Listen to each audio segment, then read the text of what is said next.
우리 좌우에 계신 분들에게 감사합니다.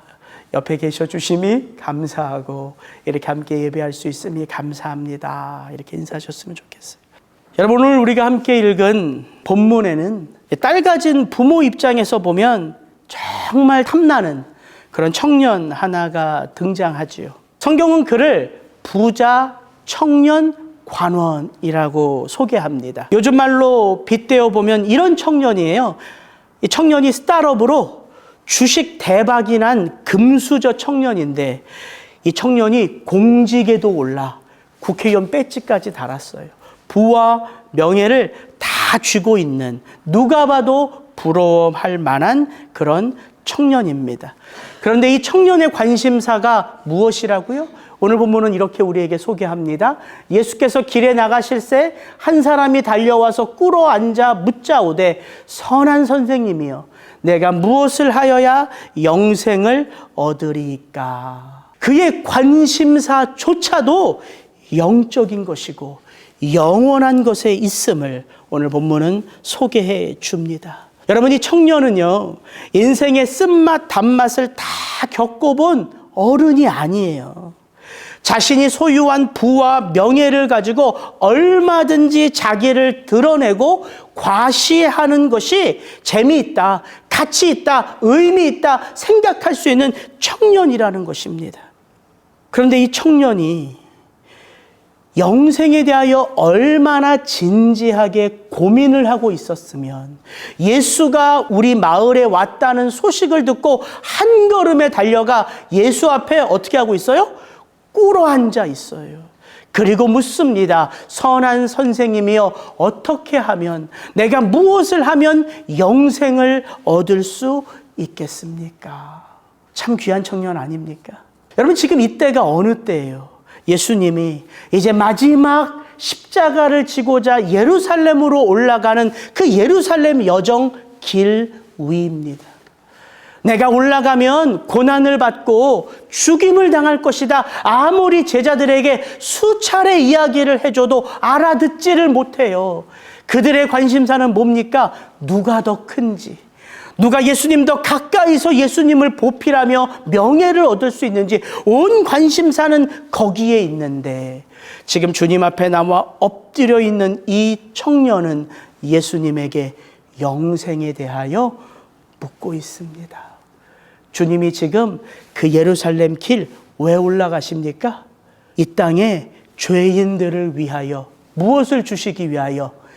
영생을 주시기 위하여입니다. 예수님은 이 청년의 이 질문을 받으시고 무엇보다 그 마음이 참 흐뭇하지 않으셨을까 싶어요. 그런 그가, 이 청년이 정말 모든 것을 갖추고 있고 그의 생각 하나하나 의미 있는 생각을 하고 있는, 모두가 부러워하는 이 청년은 근데 왜 예수님과의 대화가 깊어지니까 슬픈 기색을 띠며 예수님 곁을 떠나가고 말았는지, 그리고 이런 그 청년의 삶을 보며 예수님은 제자들에게 어떤 교훈을 주시는지 오늘 우리가 함께 읽은 본문 한 절 한 절 살펴보면서 은혜를 나누기 원합니다. 8절 19절입니다. 예수께서 이르시되 내가 어찌하여 나를 선하다 일컫느냐? 하나님 한 분 외에는 선한 이가 없느니라. 내가 계명을 안 하니 살인하지 말라, 간음하지 말라, 도적질하지 말라, 거짓 증언하지 말라, 속여 빼앗지 말라, 내 부모를 공경하라 하였느니라. 간절한 마음으로 찾아와 예수님에게 묻고 있는 이 청년에게 예수님은 질문에 대한 답을 하시기 전에 어떻게 말씀하셨다고요? 내가 어찌하여 나를 선하다 일컫느냐? 하나님 한 분 외에는 선한 이가 없느니라. 이렇게 먼저 말씀하셨다는 거예요. 예수님은 이 청년의 관심사를 보기 전에 그의 마음을 꿰뚫어 보셨어요. 이게 예수님과 우리가 다른 거예요. 여러분, 우리는 누군가를 만나면 늘 그 사람의 관심사가 궁금하지요. 나와 같은 것을 좋아하는가? 과연 이 사람이 나와 성향은 맞는가? 이걸 알기 원해요. 왜입니까? 내가 이 사람과 친할 만한 사람인가, 이 사람이 내 편인가, 그걸 알기를 원하거든요. 그의 관심사를 보면 그가 나와 성향이 맞는지가 드러나기 때문에 우리의 관심은 거기에 있어요. 근데 솔직하게 말하면 그에 대한 관심이 아니라 누가 중요한 거예요? 내가 중요한 거지요. 그래서 그를 알기를 원하는 거예요. 나에게 좀 도움이 될 만한 사람인가. 그러나 주님은 누구를 만나도 주님 자신이 중요하지 않아요. 주님의 관심은 누구예요? 주님 앞에 서 있는 그 한 영혼이에요. 왜입니까? 주님이 이 땅에 오신 목적이 무엇이기에 한 영혼이라도, 아버지가 허락하신 영혼이라면 단 한 영혼도 잃어버리지 않고 그를 구원해 내시는 것이 주님의 관심이고 목적이기 때문입니다. 여러분, 성도가 구원받았으면 성도의 관심은 무엇이 되어야 합니까? 영혼이에요, 영혼. 내가 만나는 그 영혼, 과연 그 영혼이 구원받았나 받지 않았나, 이게 관심인 거예요.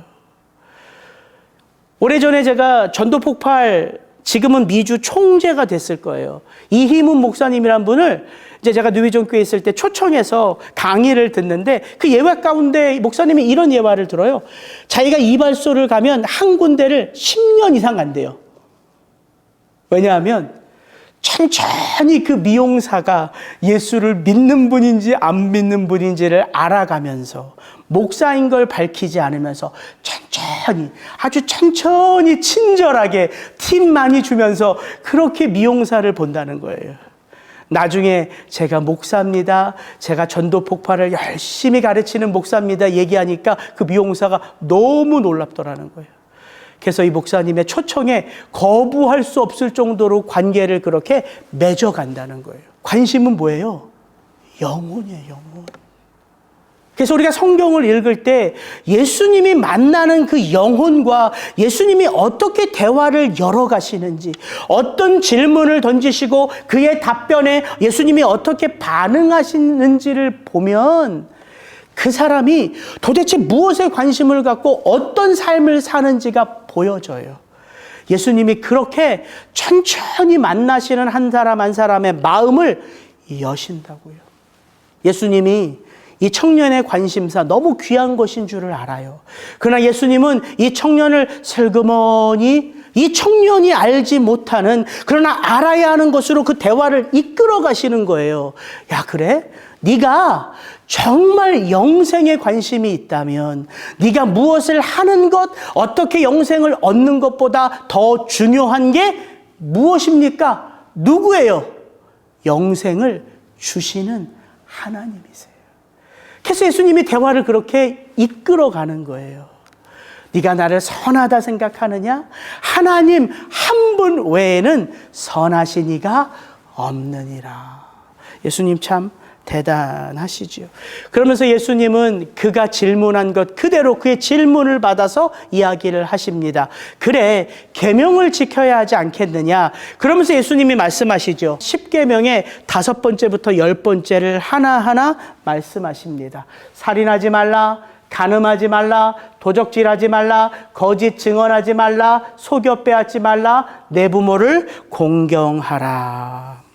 예수님의 이 답을 들음과 동시에 이 청년이 어떻게 답변합니까? 마치 기다렸다는 듯이 이렇게 답변해요. 그가 여짜오되 선생님이여, 이것은 내가 어려서부터 다 지켰나이다. 이 짧은 한 문장 속에 이렇게 이야기하고 있는 이 청년의 자부심, 여러분은 느끼실란가 모르겠어요. 저는 느껴지더라고요. 제가 순종했습니다. 이게 아니에요. 이건 내가 율법을 알았던 그때로부터 지금까지 모두 다 완전하게 지켰습니다. 이건 자부심이에요. 여러분, 우리 주변에 이런 부류의 사람들이 있습니다. 목표한 것은 반드시 이루어내고자 철저하게 삶을 관리하고 시간을 관리하고 먹는 것을 관리하고, 그래서 남들보다 툭툭 앞서 나가는 사람들이 우리 주변에도 있어요. 목표지향적인 사람입니다. 그는 지금까지 자기가 점 찍은 건 반드시 얻은 자예요. 그래서 그는 영생 또한 그렇게 얻을 수 있는 것인 줄 생각했던 것이지요. 부, 명예, 관직, 그가 목표했던 것, 그리고 그 목표를 이루기 위하여 그가 열심으로 살아가면 어느 순간 그는 그 자리에 서 있었던 거예요. 율법도 그는 그렇게 지켰던 거예요. 어려서부터 다. 그런데 그의 이 삶의 모습은 그가 지금 예수님 앞에 나와서 이렇게 간절하게 영생에 대하여 묻고 있는 건 그의 삶이 완전하지 않음을 증명해 주는 것 아니겠습니까? 그렇게 어려서부터 지금 이 순간까지 율법의 모든 것을 다 지켰는데 마음에 무엇이 없어요? 자유함이 없어요. 그 마음에 공허함이 밀려와요. 왜 그렇습니까? 그것이 인간 안에 있는 공허예요. 그 어떤 것으로도 채울 수 없는 공허. 왜 그 공허가 밀려온다고요? 우리가 스스로 존재하는 자가 아니라 지음을 입은 자이기 때문이에요. 그 하나님 아니고서는 채울 수 없는 공허가 우리에게는 있는 것이죠. 겉으로 보기에는 모든 것을 다 가졌고 모든 사람들이 다 부러워하는 대상이 바로 이 청년이었지만 예수님은 그의 이 마음속의 공허함을 아셨던 거예요. 오늘 예수님의 답변을 보면 한 가지 이상한 것이 있지 않습니까? 왜 예수님이 이 청년이 지켜야 할 계명을 이 10계명의 5번째부터 10번째만 이야기하셨을까 하는 거예요. 제가 가만히 본문을 묵상하니까 이상하다. 이건 10계명의 대인계명인데 네가 믿음을 갖고 살아갈 때 어떻게 네가 만나는 한 사람 한 사람을 사랑으로 섬겨야 하는지를 말하는 대인계명. 10계명은 두 돌판으로 되어져 있지요. 그 두 돌판은 어떻게 되어 있냐면 이렇게 되어 있어요. 대부분의 학자들은 이렇게 두 돌판으로 되어 있을 거다 생각해요. 그런 가정하에 드리는 말씀입니다. 10계명의 첫 번째 돌판에는 무슨 계명이 들어 있습니까? 대신계명. 하나님은 누구신지, 그 하나님을 어떻게 믿어야 하는지, 어떻게 그 하나님을 믿고 살아가는 것이 구원받은 참 하나님의 백성인지가 담겨져 있는 돌판. 그리고 두 번째 돌판에는 그런 하나님을 온전히 믿는 자로서 네가 만나는 사람들을 어떻게 대하는지가 기록된 대인계명의 돌판. 예수님은 정말 더 중요한 첫 번째 돌판에 대해서는 아무 말씀도 안 하셨어요. 그 이유가 뭘까요? 제가 이게 궁금해지더라고요. 그 청년에 대한 예수님의 대답을 보면 알 수 있는데 우리 21절 22절 같이 한번 읽습니다. 예수께서 그를 보시고 사랑하사 이르시되 내게 아직도 한 가지 부족한 것이 있으니 가서 내게 있는 것을 다 팔아 가난한 자들에게 주라. 그리하면 하늘에서 보화가 내게 있으리라. 그리고 와서 나를 따르라 하시니 그 사람은 재물이 많은 거로 이 말씀으로 인하여 슬픈 기색을 띠고 근심하며 가니라. 청년의 답변과 예수님의 말씀이 정확하게 대조를 이루고 있는 한 포인트가 있지요. 그게 무엇입니까? 청년은 내가 이 모든 계명을 다 지켰다 이야기하고 있고 예수님은 이 청년을 향하여 그럼에도 네가 아직도 부족한 것이 한 가지가 있다 말씀하고 계세요. 이 청년에게 있어서 부족한 것 한 가지 뭘까요? 누구에 대한 것일까요? 하나님 아버지요. 이게 이 청년에게 부족한 한 가지예요.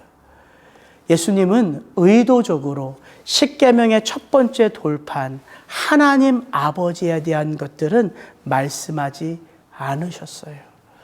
여러분 이게 아주 중요한 대화의 묘미입니다. 여러분 이 청년 지금까지 살아오면서 누구한테 손가락질 한번 당했겠습니까? 이 청년의 부모라면 과연 이 청년이 자라면서까지 자기에게 맡겨진 것 척척 잘 해나가는 이 청년 혼 한 번 냈겠어요?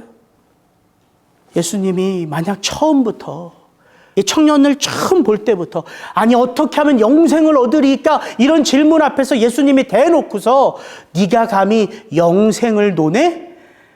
야, 영생을 주시는 하나님을 먼저 생각해라. 만약에 이런 식으로 나갔다면 네가 지킨 계명이 과연 계명을 지킨 거냐? 이런 식으로 반응했다면 아마 이 청년의 마음은 꽁꽁 얼어붙었을 거예요. 예수님의 대화법이 이래요. 여러분 사마리아 수가성 여인을 보세요. 예수님이 이 여인에게 다가가서 처음부터 너 남편이 도대체 몇이냐?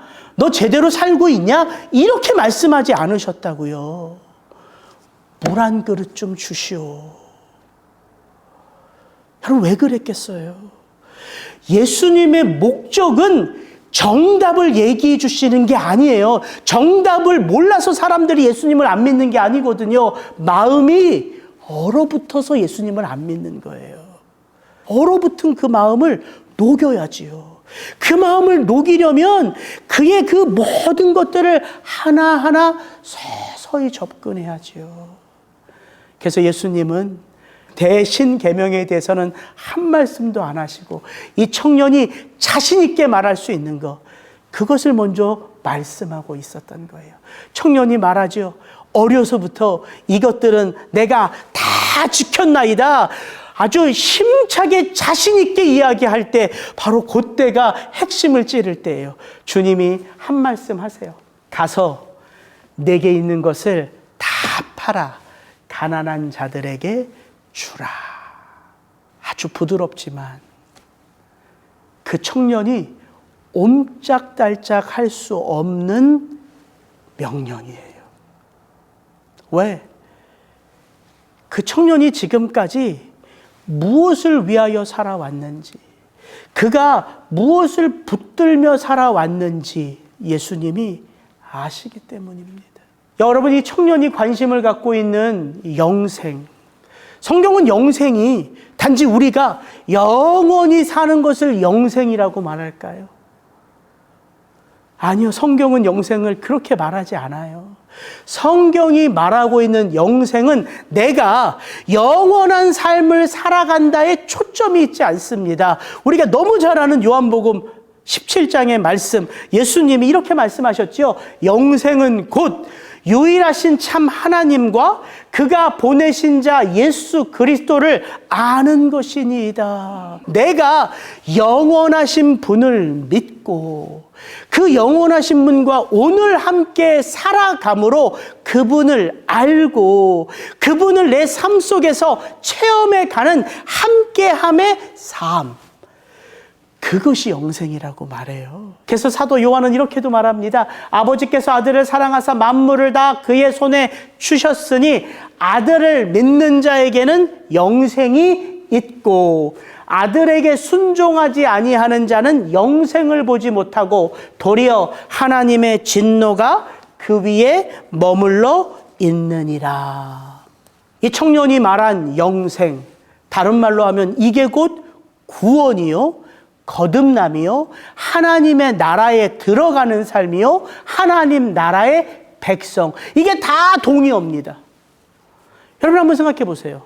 하나님 나라의 백성이 되는 게 영생이라면 가장 먼저 생각해야 될 게 무엇입니까? 내가 누구인가가 아니에요. 하나님 나라의 백성이 되려면 그 나라의 왕을 아는 거예요. 그 왕을 알아야지만 그 왕을 믿을 수가 있죠. 왕에 대해서는 아무 관심도 없고 그 왕에 대한 것들만 잔뜩 알아가지고 죄송합니다. 그것을 살아간다고 해서 그 나라의 백성이겠냐는 거예요. 그 나라의 왕을 알고 그 나라의 왕이 무엇을 원하는지를 깨달아 그 말씀에 순종하며 살아가는 삶, 그것이 영생이라는 거예요. 그런 의미에서 예수님이 말씀하신 거예요. 그가 지금까지 살아온 삶의 목적이 어디에 있는지. 왜 예수님이 난데없이 하나님에 대해서 말하지 않고요, 네가 가진 것을 다 팔아 가난한 자를 주라, 이건 생뚱한 답이잖아요. 하나님에 대해서 말을 해야죠. 영생에 대해서 말하려면. 근데 예수님은 이 청년 스스로가 깨닫기를 원하시는 거예요. 내가 무엇을 위하여 살아왔는지, 왜 내가 하나님의 율법이라고 하는 그 모든 것들을 다 지켰는데 이 마음에 자유함이 없는지, 왜 계속해서 점점 밀려오는 공허함만 있고 두려움만 있고 갈등만 있는지, 예수님은 그 청년 스스로 깨닫기를 원하시는 거예요. 그래서 던지신 질문입니다. 네가 가진 것들을 다 팔아 가난한 자들에게 주라. 예수님이 그것만 말씀하셨을까요? 아니요. 그것만 말씀하지 않으셨어요. 그렇게 살면 어떤 열매가 있는다도 말씀하셨어요. 그리하면 하늘에서 보화가 내게 있으리라. 그리고 와서 나를 따르라 하시니. 여러분, 이 청년이 관심이 뭐예요? 영원한 삶, 영생이에요. 즉 하늘나라에 들어가는 삶, 하나님 나라의 백성이 되는 삶이 이 청년의 유일한 관심이에요. 그런데 이 청년이 그 하늘나라에서 맺어지는 보화에는 관심이 없어요. 이 청년의 진짜 관심은 하나님의 자녀가 되는 영원한 삶에 있는 것이 아니란 말이에요. 예수님이 그것을 알려주시는 거예요. 네가 오해하고 있구나. 너에게는 하나님보다 더 소중한 것이 있단다. 그게 뭐예요? 그게 그가 붙들고 살아왔던 것이에요. 이 청년에게는 재물이지요. 그래서 오늘 이야기에 정확하게 왜 이 청년이 예수님의 그 질문을 받고 그 예수님을 떠나갔는지 그 이유를 정확하게 밝혀줍니다. 그 사람은 재물이 많은 거로, 그 청년은 큰 부자이므로. 오늘 우리가 함께 읽은 이 이야기, 우리에게 도전하는 주제는 너무 클리어합니다. 어렵지 않아요. 근데 제자들에게 말씀해 주시는 예수님의 가르침에 제자들은 놀라지 않을 수 없었어요. 예수님이 이렇게 말씀하십니다. 이 이야기의 결론이죠. 예수께서 둘러보시고 제자들에게 이르시되 재물이 있는 자는 하나님의 나라에 들어가기가 심히 어렵도다 하시니 제자들이 그 말씀에 놀라는지라. 낙타가 바늘귀로 나가는 것이 부자가 하나님의 나라에 들어가는 것보다 쉬우리라 하시니. 예수님은 이 청년이 슬픈 기색을 띠며 심히 근심하며 떠나가는 모습을 보며 제자들에게 클리어한 메시지를 던집니다. 부자가 천국에 들어가는 것은 어렵다. 아니요, 더 정확하게 말하면 못 들어간다예요. 부자는 천국에 못 들어간다. 근데 그 이야기를 듣고 제자들이 심히 놀랍다는 거예요. 왜입니까? 예수님 당시의 사람들은 부가, 재물이 무엇이라고 생각했어요? 누구로부터 오는 축복? 하나님께로부터 오는 축복. 그게 재물이었어요. 그러니까 아니, 하나님으로부터 축복을 받아서 재물이 많은 부자가 천국에 들어가지 못하면 그럼 주님, 누가 천국에 들어갑니까? 이래서 놀란 거예요. 이게 예수님 당시 유대인들의 개념이라고요. 복에 대한 개념. 물론 우리는 너무 다르죠. 우리에게는. 우리는 지금 부자가 다 정직하게 돈 벌었다고 생각합니까? 그렇지 않잖아요. 속여서 벌고 빼앗아서 벌고. 우리는 다 알지만 예수님 당시의 사람들은 재물은 하나님의 축복이라고 여겼던 거예요. 그렇다면 예수님이 오늘의 이야기를 마무리하면서 부자는 천국에 못 들어간다, 이렇게 말씀하신 그 부자, 돈 많은 자를 말하는 것입니까? 여러분, 오늘 본문의 결론을 그렇게 마음에 품고 계세요? 그럼 가난한 자는 천국에 쉬이 들어가는 것입니까? 아니에요. 예수님이 말하는 부자가 어떤 개념인지를 우리가 알아야지만 오늘 우리가 이 땅에서 영생을 누리며 살아갈 수 있어요. 단지 돈을 많이 가진 자를 부자라 말씀하시는 게 아니라요, 하나님보다 더 소중한 것을 마음에 품고 살아가는 자, 그 자가 부자인 거예요. 그러니까 우리가 오늘 이 이야기를 복음의 이야기로 우리의 삶에 적용할 수가 있는 거죠. 하나님의 자녀로 살아가는 이 영생은 결코 추상적인 개념이 아닙니다. 결코 어려운 개념이 아니에요. 오늘 이 이야기를 한번 보십시오. 영생이 무엇과 맞물려 있어요? 이 청년이 그렇게 소중하게 붙들고 있었던 이 청년의 실질적인 삶과 영생이 이게 붙어져 있는 거예요. 사람들이요, 예수님으로부터 부름을 못 받았기 때문에 구원을 못 받는 게 아닙니다. 성경은 엄연히 얘기하고 있어요. 하나님의 마음은 온 세상의 모든 자가 구원에 이르기를 원하시느니라. 예수 그리스도의 그 십자가, 그것이 어떤 일부의 사람만, 일부의 계층만을 위하여 지신 십자가가 아니잖아요. 온 인류의 죄를 위하여 지신 십자가 아닙니까? 근데 왜 엄연히 구원받는 자와 구원받지 못한 자가 우리의 삶에 엄연히 존재합니까? 부름을 받지 못해서가 아니에요. 쥐고 있는 것을 놓지 않기 때문이에요. 왜 그걸 놓지 않는다고요? 그게 더 좋기 때문에. 왜 부자가 천국에 못 들어간다고요? 그것을 놓지 않기 때문이라고요. 예수님은 이 청년을 슬픈 눈으로 보지 않으셨어요. 비웃음의 눈으로 보지 않으셨어요.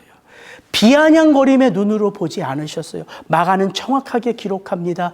예수님이 청년을 보시되 그를 사랑하셨느니라.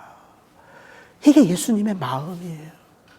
이 땅의 죄인들을 보실 때, 이 땅의 연약한 자를 보실 때, 아니 아직도 더 좋은 그 천국을 엄연히 그 두 눈으로 보면서 그 천국을 누리지 못하는 자들을 보실 때 주님은 비난의 눈으로 보지 않고 비아냥의 눈으로 보지 않고 슬픈 눈으로 보지 않고 여전히 그를 사랑하신 눈으로 보신다는 거예요. 그래서 초청하실 수 있는 거지요. 그 마지막 죽으러 올라가는 그 길 위에서도 예수님의 관심은 영혼 구원이었다고요. 우리가 지난주 살펴봤던 주제가 뭡니까? 인간에게는 어떤 욕망이 있다? 인정받고 싶은 욕망이 있다. 세상 앞에서 인정받고 싶고 사람들 앞에서 인정받고 싶고 더군다나 사랑하는 자들 앞에서 인정받기를 원하는 마음이 우리의 본성이다 말씀드렸잖아요. 예수님 그 본성 가진 제자들을 책망하셨습니까? 아니요. 인정하셨어요. 그들의 그 본성, 그 욕망이 인간이라면 어쩔 수 없이 가지면서 살아갈 수밖에 없는 것임을 예수님이 아세요. 그래서 아예 패러다임을 바꿔버리시지요. 너는 첫째가 되기를 애쓰고 힘쓰는 자가 아니라, 그 말은 뭐예요? 너는 가장 크신 하나님에게 어떤 대상이다? 첫째라는 거예요. 이게 패러다임의 전환이라고요. 그래서 구원이 스트레스가 아닌 거예요. 구원받은 자가 첫째가 되기 위해 애쓰는 게 아니라 예수님은 이렇게 말씀하시죠. 너 첫째야. 이제 네가 첫째의 삶을 누려봐야 되지 않겠냐. 그렇게 섬기는 삶을 살 때 비로소 기쁨이 무엇인지, 감사가 무엇인지, 행복이 무엇인지를 알 수 있다고 말씀해 주지 않으셨습니까? 오늘은 이 부자 청년의 이야기를 예수님이 마무리하시면서 우리에게 영생이 무엇인지를 알려주시는 거예요. 여러분, 영생이란 영원하신 분과 내가 십자가로 묶여져 있는 거예요. 여러분 잘 생각해 보세요. 이 한 분 하나님께 십자가로 묶여져 있으면 결코 다른 것에 매이지 않는 삶을 살 수 있다고요.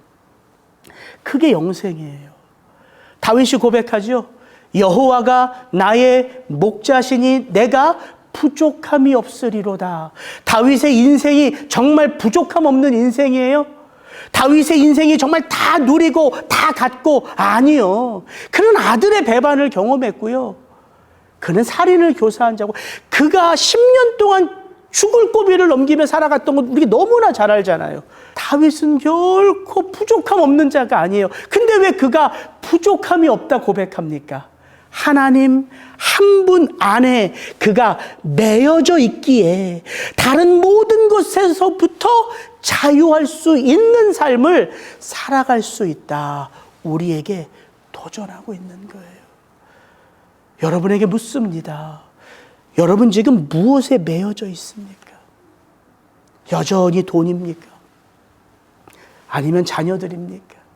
아니면 가족들입니까? 아니면 명예입니까? 여러분 지금 무엇을 위하여 살고 계십니까? 누구를 위하여 살고 계십니까? 우리의 날마다의 삶 속에 던져봐야 할 질문인 거예요. 내가 무엇을 위하여 살아가고 있는지, 내가 누구를 위하여 살아가고 있는지. 어려운 질문이 아니에요. 여러분 무엇을 보면 알 수 있는가? 저는 오늘 장로님의 기도가요, 마치 제 설교 원고를 그대로 옮기신 것 같은 거예요. 제가 옆에서 장로님 기도를 들으면서 너무 마음이 감동이 되더라고요. 여러분의 눈이 지금 무엇을 보고 있는지를 돌아보시면 돼요. 내 눈이 과연 무엇을 돌아보고 있는지, 내 귀가 무엇을 듣고 있는지를 돌아보시면 돼요. 여러분의 입이 무엇을 말하고 있는지를 생각하시면 돼요. 여러분의 기도 가운데 어떤 내용이 고백되고 있는지를 가만히 기도의 제목들을 들춰보시면 돼요. 여러분이 예배하는 마음, 과연 이 예배를 통하여 내 초점이 무엇에 가 있는지, 하루의 일과 가운데 내가 가장 많이 애쓰는 것이 무엇인지. 여러분 영생은 추상적인 게 아니라 우리네 삶에 날마다 누리는 삶이에요. 지금 여러분이 누리고 있는 삶, 그래서 그걸 돌아볼 수가 있는 거예요. 내가 지금 그 예수 그리스도와 영원한 삶을 살아가고 있는지, 아니면 하나님은 나를 그리스도의 십자가로 묶어주셨는데 여전히 나는 그 묶인 것에는 자유함을 느끼지 못하고 다른 것에 나를 얽어매고 있는 것은 아닌지. 여러분 그게 우리의 삶일 수 있어요. 아브라함의 모습이 그렇거든요. 그가 하나님의 복의 근원으로 부름받고 75세에 부름받아서 하나님이 그에게 주신 약속이 뭡니까? 약속의 징표인 아들 이삭이에요. 25년 만에 그 아들을 받았어요. 그 아들은 하나님의 살아계심의 징표고 하나님이 나와 함께 하시는 약속의 증거예요. 근데 하나님이 그 아들 이삭을 어떻게 하라고요? 내게 번제로 바치라 이야기하십니다. 그게 무엇을 의미해요? 이 땅에 우리가 성도로 살아가도 여전히 우리는 우리 삶의 주변에 많은 것들로부터 다시 속박될 수 있는 존재인 것을 우리에게 보여주시는 거예요. 그래서 우리의 날마다의 삶이 영생을 누리고 있는지를 돌아보지 않으면, 내 스스로에게 그 질문을 던져보지 않으면 지금 내가 자유함으로 살아가지 않고 무엇인가에 여전히 속박되어 살아갈 수 있다는 것입니다. 2022년 올 한 해를 마무리하며 하나님은 저와 여러분들에게 영원한 삶을 다시 돌아보게 하십니다. 같이 기도하겠습니다.